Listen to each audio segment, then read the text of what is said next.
corresponde a lo que es la patología endocrina. Se va a hacer tres sesiones, dividiendo en cada una de las diferentes patologías, ¿no? Ahí tenemos que ver la patología de glándulas hipofisiarias, glándulas tiroides, glándulas suprarrenales, pancreáticas. Hoy día nos vamos a ocupar de las glándulas de la hipófisis. Vamos a hacer un recuerdo anatómico e histológico de lo que es la hipófisis, o también conocida como glándula pituitaria. Esta glándula, debido a sus dos orígenes embriológicos, tiene dos porciones, una anterior y una posterior. La adenopófisis y la neurohipófisis. En la adenopófisis vamos a distinguir tres partes, ¿no? Que son las partes distales, las partes tuberales y la parte intermedia. Mientras que en la neurohipófisis vamos a tener ahí la parte nerviosa, debido justamente a los tractos nerviosos que vamos a encontrar ahí, debido a las interconexiones que van a estar con el hipotálamo. De ahí justamente va a bajar o se forma el tallo hipotálamo hipofisiario. Entonces tenemos el tallo neural, que se continúa justamente con la porción del infundíbulo y la eminencia media de la hipófisis. Viendo histológicamente, vamos a distinguir nosotros tres estructuras celulares, ¿no? Que vamos a encontrar en las diferentes partes que ya hemos, diferentes partes o regiones que acabamos de describir. Entonces ahí tenemos la parte distalis, la parte nervosa, ¿no? Y la parte intermedia, que conforman todo lo que es la glándula pituitaria. Ya saben que es una glándula pues, que mide en promedio 1.5 por 1 por 1, ¿no?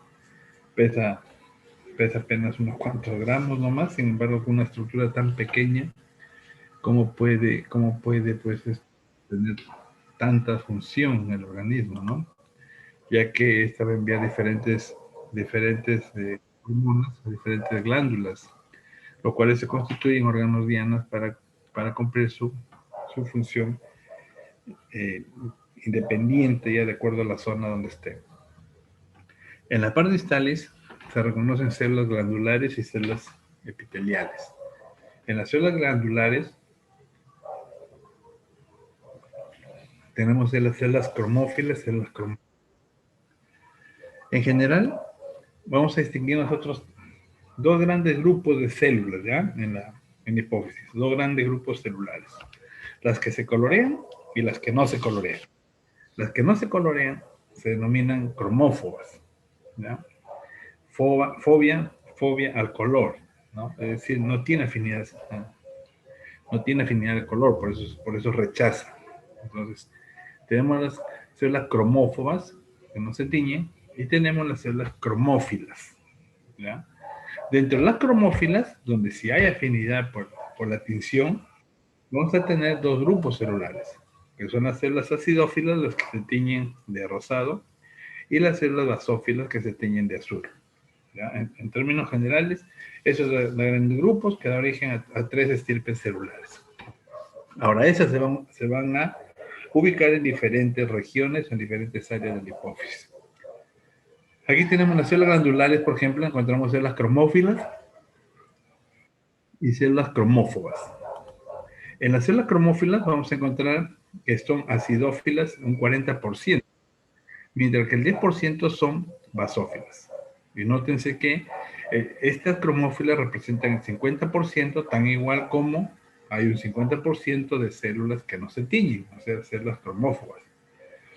Y la otra estirpe celular serían las células epiteliales, de donde vamos a resaltar las células folículo estrelladas. Son células de sostén que producen interleucina 4 y tienen moléculas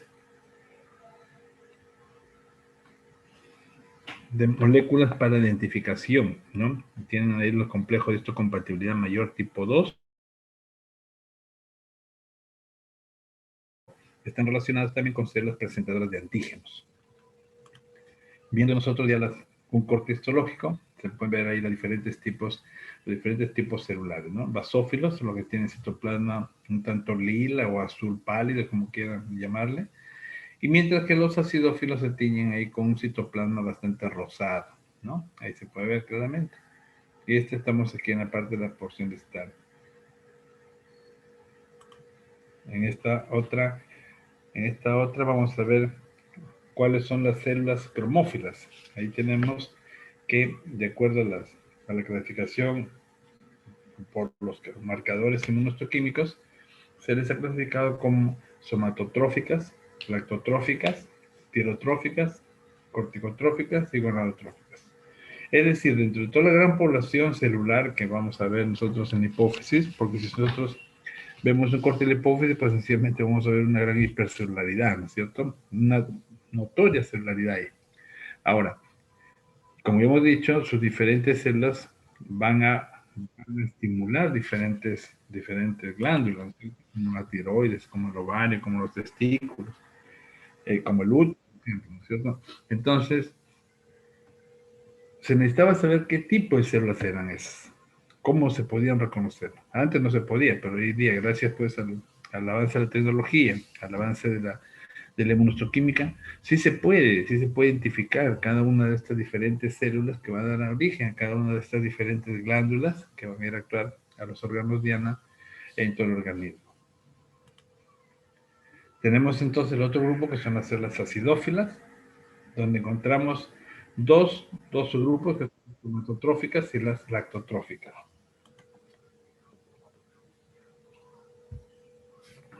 En las somatotróficas, que representa un 50% de todas las células de la adenohipófisis, es decir, la parte anterior, tenemos ahí a la hormona gonadocoriónica, ¿no? O hormona de crecimiento, o también conocida como somatotrofina. Mientras que en el grupo de las lactotróficas encontramos ahí un 15% de todas las células de la adenohipófisis, y encontramos ahí a las células de la prolactina, ¿no? Las células que van a dar origen a la hormona prolactina. Ya saben que eso va hacia la mama para estimulación de la leche, y también pues va hacia el útero, ¿no? Tenemos un grupo de células dentro de las cromófilas, unas células basófilas que son PAS positivas, y en las cuales se ha podido reconocer ahí tres estirpes celulares: las tirotróficas, las gonadotróficas y las corticotróficas. Las tirotróficas se ha podido determinar que representa el 10% de todas las células de la adenohipófisis. Y aquí tenemos la hormona estimulante de tiroides. Las gonadotróficas también es un 10% de todas las células de la adenohipófisis.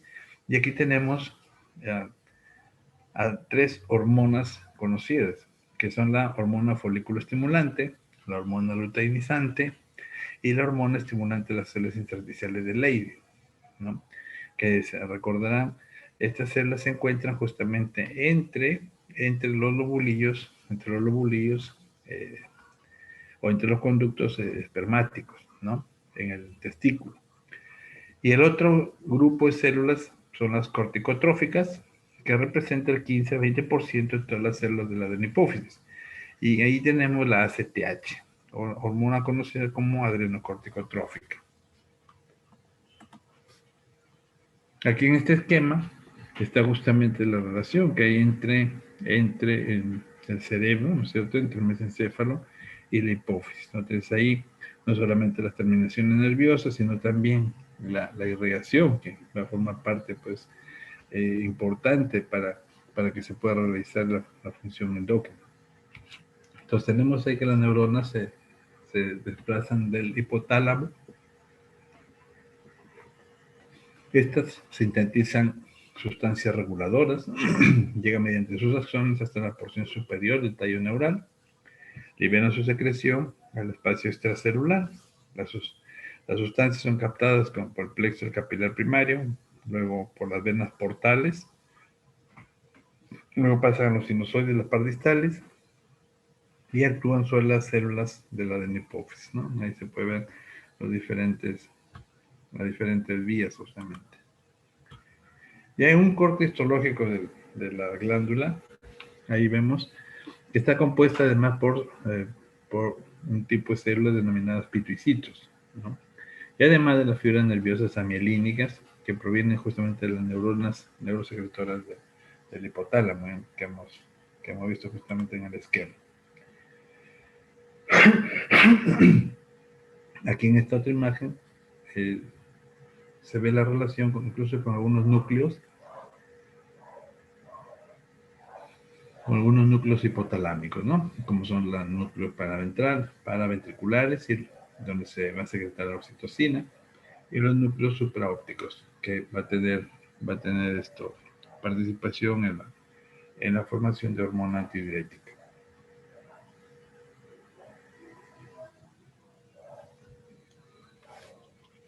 Entonces vamos a tener acá las células nerviosas de los núcleos supraópticos, ¿no? Supraóptico y paraventriculares del hipotálamo. A partir de ahí van a salir sus axones formados por fibras amialínicas. Forman el haz hipotálamo hipoficiario, ¿no?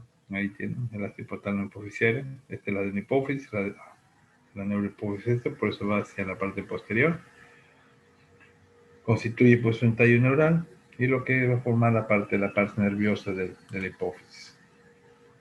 Aquí en este otro esquema se puede ver justamente la relación con el hipotálamo y las dos porciones anterior y posterior de la hipófisis. Ahí también se puede ver la relación que hay entre la formación de cada una de las diferentes hormonas. Ahora, ¿qué manifestaciones clínicas puede presentarse cuando hay alguna alteración o un trastorno hipoficiario? El trastorno ya saben, ¿no?, que puede ser por déficit o puede ser por incremento de las hormonas que produce. Ahora, esta está en función también de cuáles son las hormonas que está produciendo o cuáles son las hormonas que están disminuidas, ¿no es cierto? A partir de ahí genera pues esto una respuesta en los órganos diana y por lo tanto manifestaciones clínicas de algún padecimiento específico. En el caso de hiperpituitarismo, por ejemplo, hay secreción excesiva de hormonas tróficas. Las causas pueden ser por una tumoración, ¿no?, que puede ser un adenoma, puede ser una hiperplasia o puede ser un cáncer de la hipófisis anterior incluso. Puede ser por secreción de hormonas por tumores no hipoficiarios o trastornos hipotalámicos. Que no haya un aumento de repente en número de células, ¿no?, pero sé que esté produciéndose mayor cantidad de hormonas. Entonces, si puede haber una afección endocrina porque hay mayor cantidad de producción de hormonas, obviamente habrá que la disminución, ¿cierto? Y ahí encontramos el hipopituitarismo.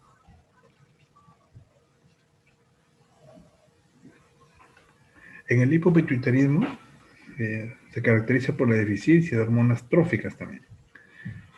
Y esto se puede ver a procesos donde básicamente se va a encontrar destrucción, como lesión isquémica por cirugía, radiación, reacciones inflamatorias y adenomas hipoficiarios no funcionantes también.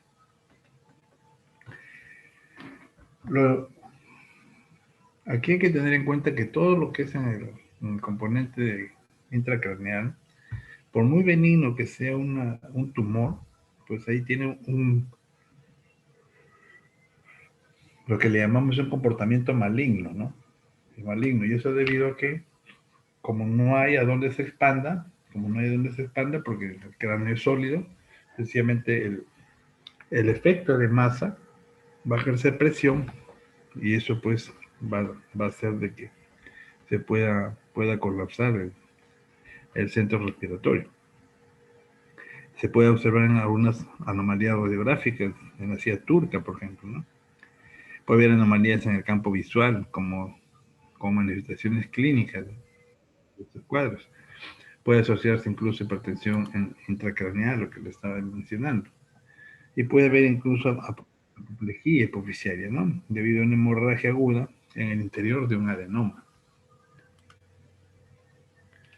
Entonces, con respecto a los adenomas hipoficiarios e hiperpituitarismo, ¿no?, vemos que la causa más frecuente de hiperpituitarismo viene a ser un adenoma, pero del lóbulo anterior, ¿no? Los adenomas hipofisiarios se clasifican según la hormona producida. Por eso le decía, es bastante específico, porque va a ser una hormona específica la que va a empezar a proliferar y la que va a empezar a manifestarse justamente con la mayor producción de esa hormona.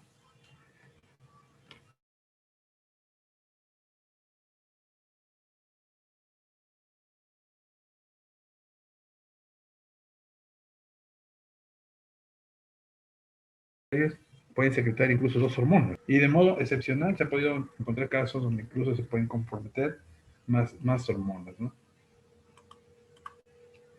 Aquí en este cuadro se puede ver una clasificación de las hormonas hipofisiarias, de los adenomas hipofisiarios y el síndrome con el cual se asocia, ¿no? Aquí en esta otra podemos ver la clasificación de los adenomas hipofisiarios, justamente ahí con cuatro variantes.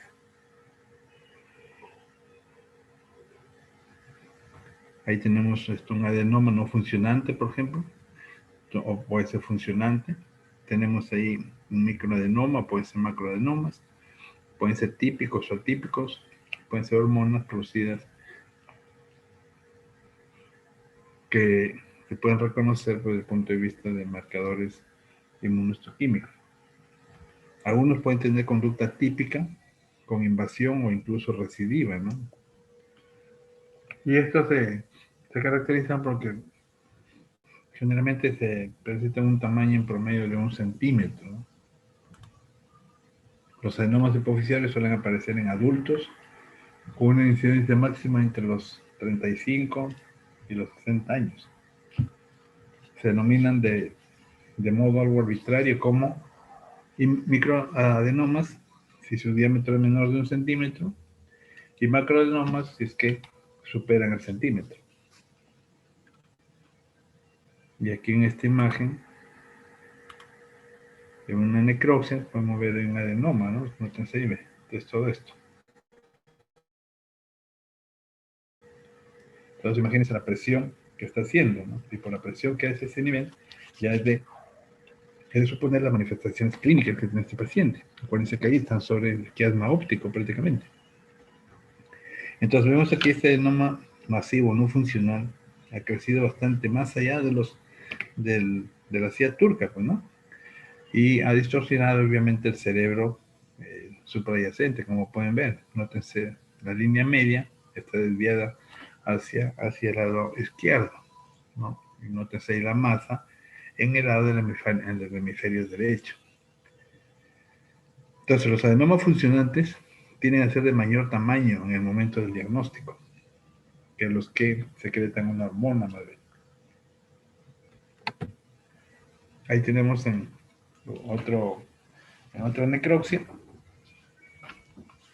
un semejante tumor que, como ven ahí, sobresale pues a la CIA turca, ¿no? Ahí vemos una lesión de masa circunscrita que está ahí en la CIA turca, un típico adenoma hipofisiario. Aquí, aunque los adenomas hipofisiarios son benignos, como ya les dije, igual que todos los tumores intracraneales tienen comportamiento maligno, ¿no? Debido justamente a que no hay a dónde se expandan, pues, ahí puede llevar incluso hasta la muerte, ¿no? Ahora, ¿cuál es la morfología de ese adenoma? Ahí pueden ver dos adenomas. Macroscópicamente se describen como lesiones blanquecinas. Uno ve, se nota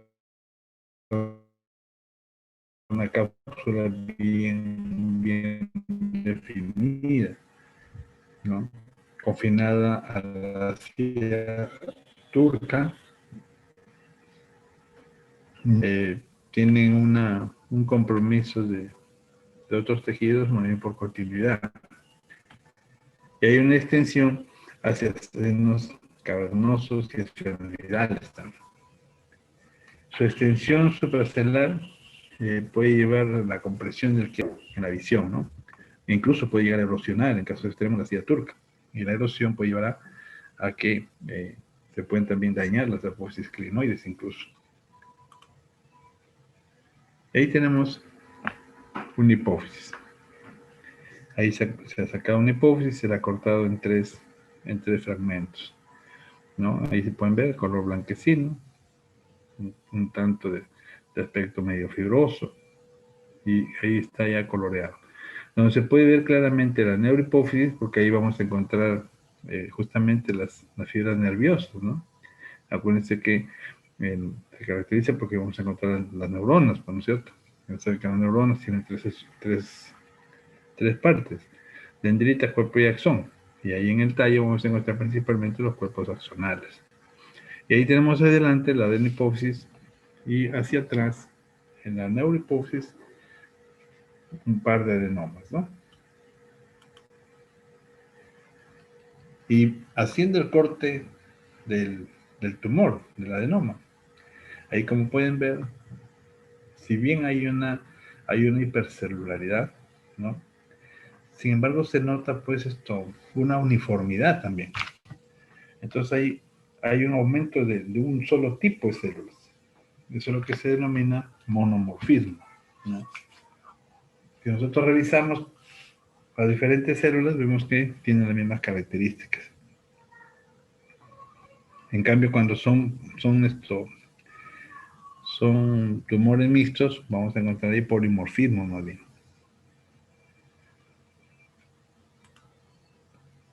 Aquí en este otro corte, un adenoma típico, donde se puede ver la uniformidad de la proliferación celular, ¿no?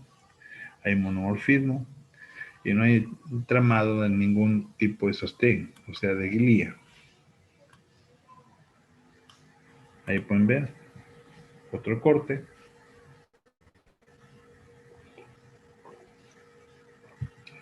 Entonces se puede ver el predominio pues, justamente de la uniformidad celular. Acá se puede ver claramente los límites, miren, los límites entre este tejido y el que está alrededor. Vemos ahí entonces el adenoma hipoficiario, que va a contener células poligonales, uniformes, dispuestas en láminas o cordones, con poco tejido conectivo de soporte, el cual se puede ver pues, con coloración de reticulina. Ahí se puede ver claramente la diferencia entre el tejido tumoral y el resto. Y si uno aplica coloraciones especiales, se pueden ver así, ¿no? Que está en relación con, los componentes neuronales, justamente. La actividad mitótica suele ser escasa. Como se puede observar en la imagen, hay un citoplasma que puede ser acidófilo, ¿no? También puede ser basófilo, puede ser cromófobo, según el tipo y la cantidad de producción de secreción en el interior de las células, aunque por lo general tiende a ser uniforme.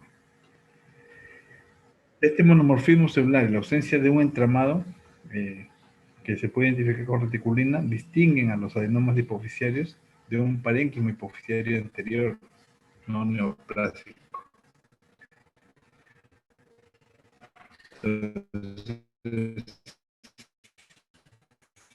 Debido justamente neuronal. En otros casos podemos ver variación de la celularidad, como se puede ver en esta imagen. Nótense ahí diferentes formas, ¿no? Incluso diferentes tamaños. Si uno va a la célula, también se observa un pleomorfismo nuclear sin significado pronóstico y vemos que la conducta biológica del adenoma no siempre es previsible en función de su aspecto histológico. Porque, como ya se dijo, no más que el daño que puede producir la producción de celularidad es el hecho de que el efecto de masa que produce, de repente puede ser una célula que no produzca mayor daño, pero la producción es tal de que puede empujar pues al tallo, ¿no? Puede empujar al tallo sobre el agujero occipital y finalmente producir un paro respiratorio, como todos los tumores intracraneales. Aquí en esta imagen, por ejemplo, se puede ver ahí señalada por las flechas, la mitosis, ¿no? Ahí se puede ver división celular, sobre todo en los macroadenomas. No es frecuente ver es frecuente ver mitosis en microadenomas.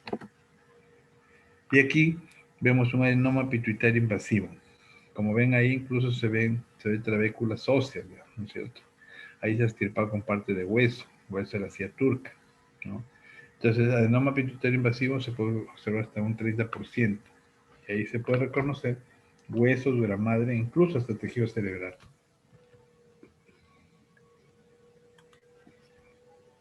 Y ahí tenemos las características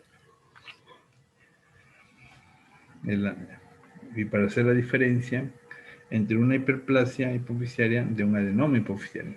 Por ejemplo, cuál va a ser la respuesta a la tinción con reticulina, cómo va a ser su crecimiento, cómo se encuentra en una hipófisis normal, cómo responde a la marcación inmunohistoquímica.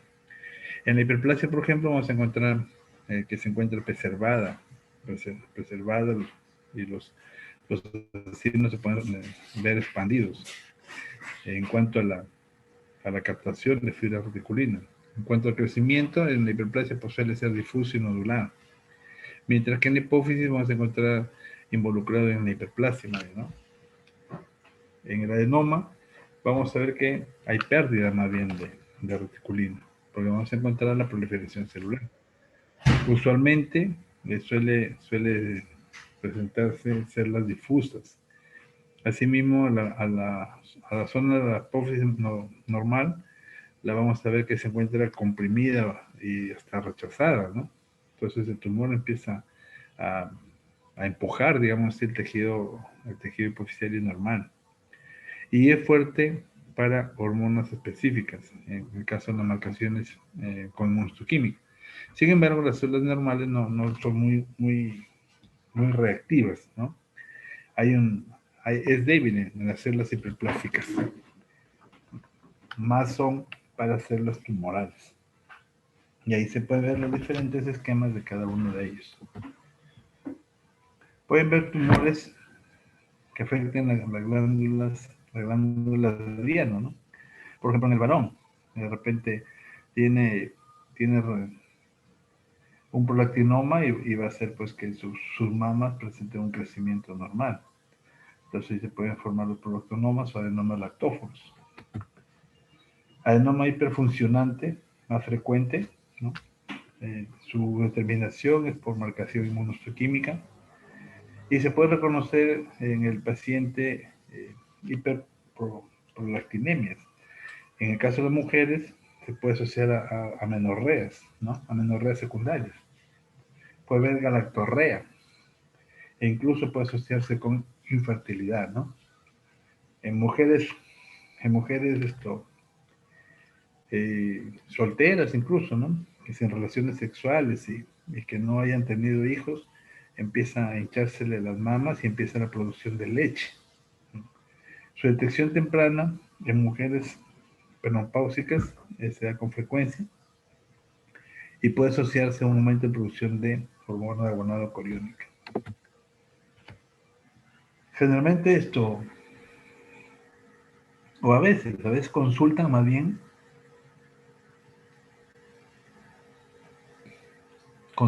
la pareja por problemas de infertilidad, ¿no? Y ya un poco más tardíamente ya empiezan a hacer manifestaciones clínicas. Al comienzo son específicas. Al comienzo generalmente se acompañan de cefaleas nada más, ¿no? En relación con las menstruaciones. Sin embargo, la mujer no sale embarazada.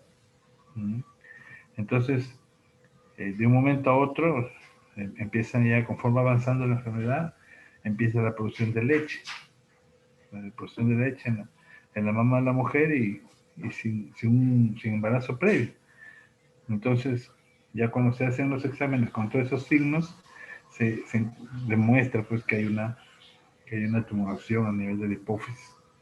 Antes el tratamiento era quirúrgico, pues, ¿no? Se sacaba el tumor y se abordaba por la boca, ¿no? Por la boca llegaban a la base del cráneo, debajo de la cia turca, y fracturaban la cia turca y ahí ya tenían campo abierto para abordar la hipófisis. Hoy en día los prolaktinomas no se operan, ¿no? No se operan hoy en día. la mayoría se resuelve con tratamiento médico. Se dan las pastillas de bromocriptina y con eso se logra, tiene un muy buen efecto, se logra controlar al paciente, ¿no? A la paciente. Microscópicamente se puede observar células débilmente acidófilas o cromóforas, en los cuales se puede reconocer escasas granulaciones. Asimismo podemos encontrar algunas células acidófilas menos frecuentes, con granulaciones abundantes, y se puede incluso encontrar calcificaciones distróficas. Aquí con marcación inmunohistoquímica, entonces, que demuestra que es células de prolactina, ¿no? Ahí tiene los marcadores. Se caracteriza por la marcación paranuclear que van a tener este tipo de células. Así tenemos otro tipo de tumor también que puede caracterizarse por la gran talla que puede adquirir el paciente, ¿no? Los adenomas, las células de la hormona de crecimiento, por ejemplo, o las somatotróficas. Ahí tenemos un segundo tipo más frecuente de alteraciones hormonales funcionales, bastante grandes. Se observan los pacientes bastante grandes en el momento del diagnóstico. Histológicamente pueden ser adenomas puros, en los cuales encontramos granulaciones abundantes.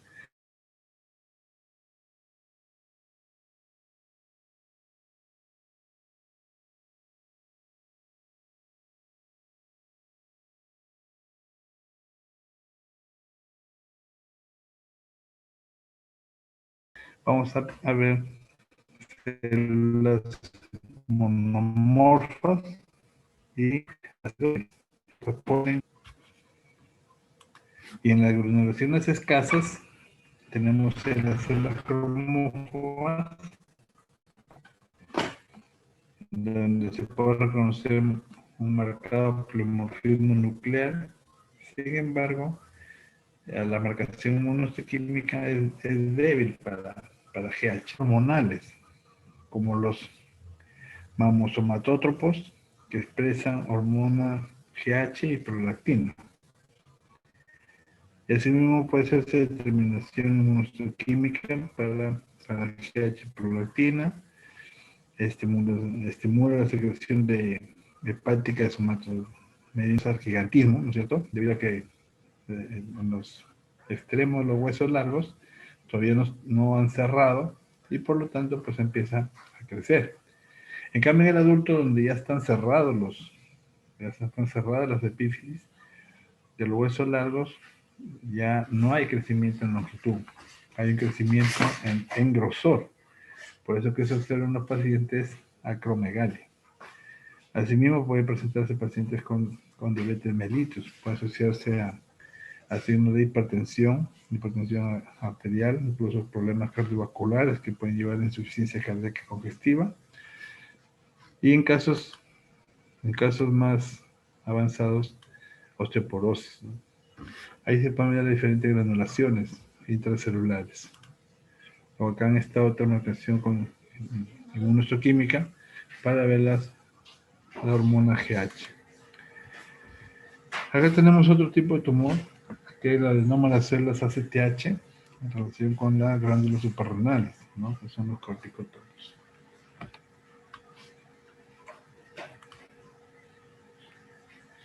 La mayor parte de los microadenomas se corroboran con marcación inmunohistoquímica y PAS positivo, ¿no? Y ahí se pueden reconocer células tanto basófilas como cromóforas. Basófilas con granulaciones abundantes y cromóforas con escasas granulaciones. Estas van a estimular justamente la corteza suprarrenal, lo cual va a llevar a un cuadro de hipercortisolismo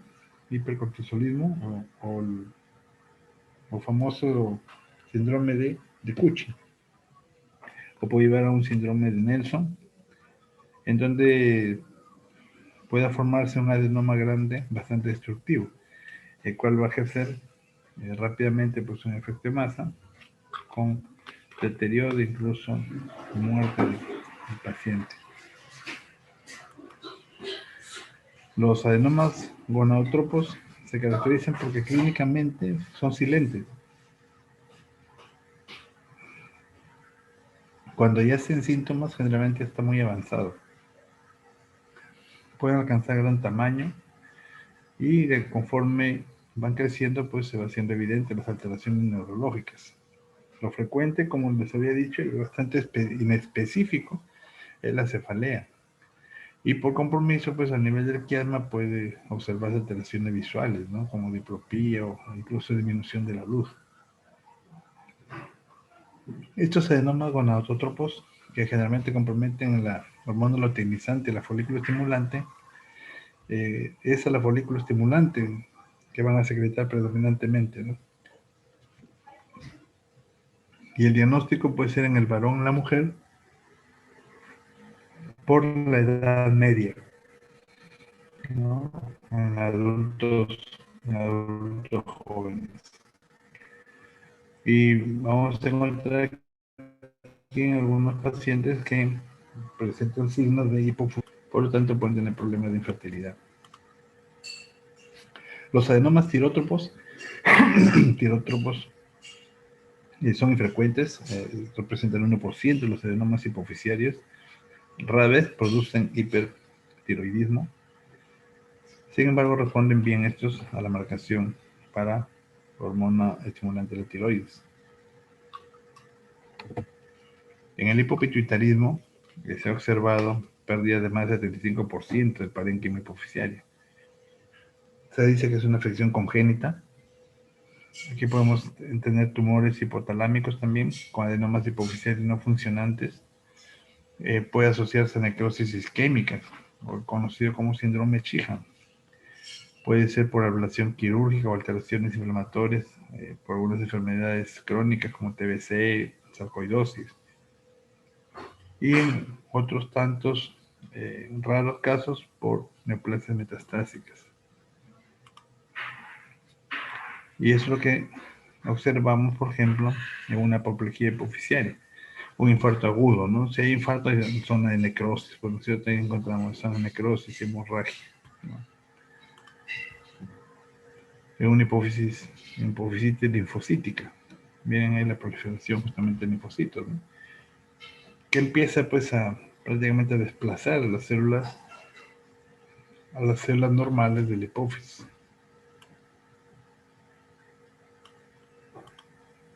Y aquí se puede ver la hipofisitis santoglomatosa. Y estos espacios que ven, esos que ven como huecos, son cristales, ¿no? Cristales de colesterol. Lo que pasa que las grasas, pues con el procesamiento de tinción que se hace, la grasa es diluida por los alcoholes, de tal forma que queda, digamos, el envase, ¿no? Queda el lugar que se ha ocupado por la grasa.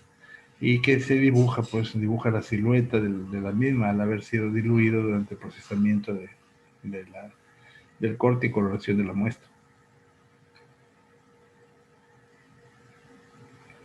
Asimismo podemos encontrar la zona de necrosis, lo cual muestra todavía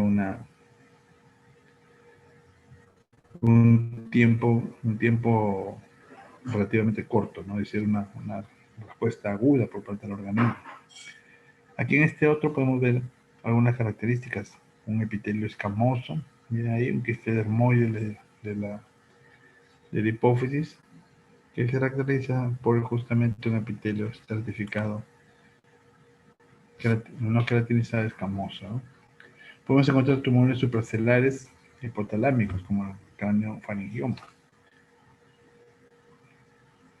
Este tumor presenta nidos epiteliales pavimentosos, bien delimitados, que van a separar justamente del estroma hipoficial. Tanto el parénquima como el estroma suelen presentar una involución quística, con acumulación de sustancia mucoide o queratinización. Esta vez es con calcificación y osificación incluso. Y ahí donde podemos ver en esta imagen, por ejemplo, ¿no? Vemos además de los cordones y las sábanas de células epiteliales que se ponen como una capa de células basaloides, o también en empalizada, como se ve en esta zona. Miren ahí. Y también se pueden reconocer islotes epiteliales, ¿no? Islotes epiteliales, como pueden ver por acá. Y además de zonas queratinizadas que vendrían a ser esto.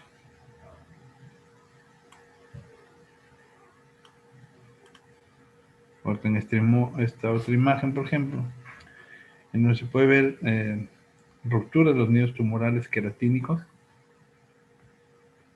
lo cual va a provocar una reacción de tipo cuerpo extraño justamente en el tejido, y vamos a encontrar finalmente pues células multinucleares gigantes y una reacción granulomatosa. Los craniofaringiomas derivan de los restos de la bolsa Rathke, ¿no? Y más que el craniofaringioma, o sea, más que el tumor, el tejido de la adenohipófisis, ¿no? Es decir, la adenohipófisis tiene su origen en el ectodermo, hemos dicho, ¿no es cierto? Pero se origina embrionariamente de la bolsa Rathke, muy diferente a la neurohipófisis, que se origina más bien de la bolsa de Sessel, ¿no? De la bolsa de Sessel. Son dos orígenes embriológicos totalmente distintos. Aquí en este caso encontramos un craniofaringioma, un parénquima tumoral formado por brotes de células escamosas, con una capa periférica semilar, estrato basal epidérmico, y vemos ahí algunos nidos con degeneración mucoide, ¿no? Y hay una transformación microquística acá.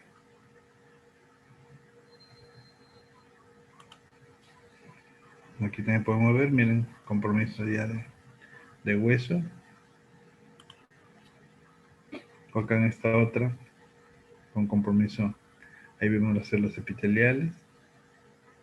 Ahí vemos aquí el revestimiento epitelial y algunas glándulas dilatadas y quísticas, ¿no? Rodeadas por un epitelio simple cilíndrico o cúbico.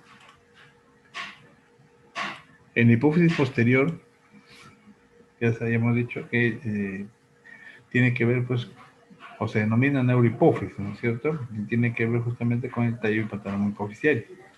Aquí vamos a encontrar células gliales modificadas y axones de neuronas de los núcleos. Y hemos visto su relación con los núcleos supraópticos y paraventriculares.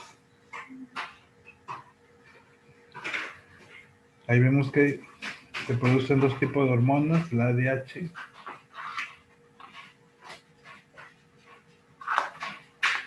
la ADH y la oxitocina. Hormona que actúa sobre los túbulos colectores renales, ¿no? En el caso de la antidiurética. Entonces ahí se puede ver la diabetes insípida por secreción inadecuada justamente de hormona antidiurética. Entonces vemos aquí que la hormona va a actuar justamente sobre los túbulos colectores renales. Como su mismo nombre lo dice, va a evitar que se elimine la orina, ¿no es cierto? Entonces hay sustancias como el licor, por ejemplo, que va a inhibir a la hormona antidiurética, ¿no es cierto? Por eso que cuando uno bebe licor, rápidamente llama a orinar, porque ya inhibió al inhibidor, ¿no? De tal forma que puede ser expulsada la orina con mayor facilidad. En la diabetes insípida hay una pérdida renal de agua libre y se puede asociar con hipernatremia e incluso en casos severos puede llevar a deshidratación. Hay una secreción inadecuada de ADH, lo cual lleva a una resorción de agua e hiponatremia a su vez. Y aquí tenemos un tumor que es el pituicitoma, caracterizado por células grandes, poligonales o fusiformes, ¿no? Como se pueden ver ahí. Ahí predomina más bien la forma fusiforme, ¿no es cierto? Células alargadas. Estas se identifican por citoplasma eosinofílico granular que presentan. Asimismo, van a presentar la respuesta del organismo frente a estos tumores, ¿no? Como son la proliferación de linfocitos, que forma pues una estructura en sábana celular. Aquí con los marcadores, donde se puede identificar plenamente las estructuras celulares. Y aquí para ver las células componentes del pitiocitoma, ¿no? Las innervaciones fibrilares y las células astrocíticas.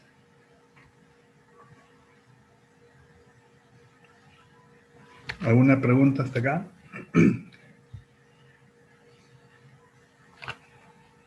Estos tipos de tumores, como les dije, sus características clínicas son bastante inespecíficas, ¿no? O sea, generalmente el paciente debuta con cefalea, debuta con algunos incluso hasta con alteraciones mentales, ¿no?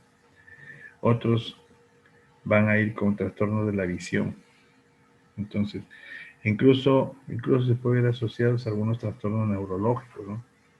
Pero con eso no se establece, pues, qué tipo de tumor es, ¿no es cierto? A lo mucho nomás que hay un problema de masa a nivel central, el cual se corrobora, pues, con hacer imágenes, ¿no? Una resonancia magnética, una tomografía, ya se puede determinar que hay una masa ahí. No siempre se puede hacer biopsia, ¿no? No siempre se puede hacer biopsia y generalmente el paciente, pues esto es programado para una intervención quirúrgica. Y durante el acto quirúrgico ya se hace la biopsia, ¿no? Se hace la biopsia, eh, se hace una impronta que se llama, ¿no? Se hace una impronta, se hace un extendido celular y además se saca fragmentos del tumor. Esos fragmentos del tumor cuando se hace en congelación, ¿no? En congelación. Por eso todos los hospitales de alta especialización tienen servicio de anatomía patológica las 24 horas del día. Nosotros hacemos guardias también ahí, igual que cualquier otro médico. ¿Por qué? En primer lugar, porque puede haber un hallazgo incidental, ¿no? Puede que llegue un paciente por cualquier otra cosa o que se opere por cualquier otra cosa, pero que sin embargo se encuentre una masa tumoral ahí, ¿no? Entonces, ¿qué se hace? Frente a eso, se practica, pues, hacer un extendido celular y para hacer una impronta, y además se hace congelación. Entonces, por ahí sacamos dos estudios, ¿no? Un estudio citológico que solamente alcanzamos a informar como positivo para neoplasia maligna o negativo, ¿no? No hay la experiencia como para llegar a más. En algunos países pueden tener algunos conocimientos que puedan orientar hacia qué tumor primario es con la citología. Aquí realmente en el INEM sí tienen esa experiencia. En el INEM sí pueden hacer eso. Pero a su vez que se está haciendo el extendido citológico, se va haciendo pues los cortes por congelación. Entonces, ¿qué se hace? El pedacito de tejido que mandan se pone sobre un pivot, ¿no? Sobre un pivot que es un disco como pirinola, ¿no? Un disco como trompito, y en el cual tiene una base y en esa base se pone el tejido. Y se mete en el equipo que mantiene una congelación pues de menos 30 grados centígrados, congela con nitrógeno líquido. Entonces, al tenerlo ahí la muestra en ese equipo, un minuto, 2 minutos nomás, es suficiente como para, es suficiente que esté tan sólido, tan frío, como para poder hacer algún corte histológico. Entonces sacamos el estudio complementario a través de ese corte por congelación. Claro que no es igual prepararlo pues con todo el procesamiento, ¿no? En parafina, pero por lo menos en algo ayuda, ¿no? En algo ayuda porque tendremos un estudio de la célula sola y la otra del tejido. Es como si estuviéramos hablando o viendo las características de un ladrillo, ¿no es cierto? Y a su vez aprovechamos y sacamos una parte de la pared y podemos ver cómo se han agrupado las células en esa pared. Entonces, para eso nos ayuda justamente ese tipo de estudios. Entonces, esa es la congelación que se hace en los servicios de anatomía patológica en hospitales de alta especialización, ¿no? Si son programados, con mayor razón, pues, ¿no? Pero como les digo, en el sistema nervioso, pues no hay la posibilidad de hacer biopsia. Entonces, en el mismo acto operatorio, a veces están viendo muestra para ver qué tipo de tumor es, como le vuelvo a repetir, cualquier tipo de tumor tiene comportamiento maligno por el síndrome de masa que va. Pero aún así, se informa y igual pues no se le opera. Obviamente se le informa al médico, al médico tratante, al cirujano, de que es esto un cáncer, pues definitivamente tiene que cambiar su actitud, ¿no? Tiene que cambiar su actitud. En otras partes del cuerpo, pues tiene que ser lo más agresivo posible y sacar todas las cadenas ganglionares y la mayor parte del tejido que pueda, si es que se informa que es un cáncer, ¿no? Por eso es de bastante responsabilidad, bastante cuidado el poder informar pues un tipo de esas muestras, ¿no? No es fácil, no es fácil. Cuando está el equipo completo, ya pues en buena hora, ¿no? A la final los ven todos. Pero en una guardia donde está uno solo, la cosa se pone un poco complicada realmente. Y usted dirá, no, pero si es un cáncer de repente se identifica. No siempre es así. A veces hay células reactivas inflamatorias. El proceso inflamatorio puede ser tan severo, que la respuesta inflamatoria del organismo puede dar la apariencia de células monstruosas, que células que aparenten cáncer, ¿no? Y sin embargo no lo son células reactivas nada más. Ya ha pasado. Por eso es que se tiene mucho cuidado con el diagnóstico de este tipo de muestras, ¿no? Bien, ¿alguna pregunta hasta acá? ¿Alguna pregunta con los que asistieron? Apenas 14. Bien, si no hubiera preguntas, entonces, hasta la próxima semana. Buenas noches. Permiso. Gracias, Doc. Luego. Gracias, doctor. Muchas Gracias, gracias, doctor.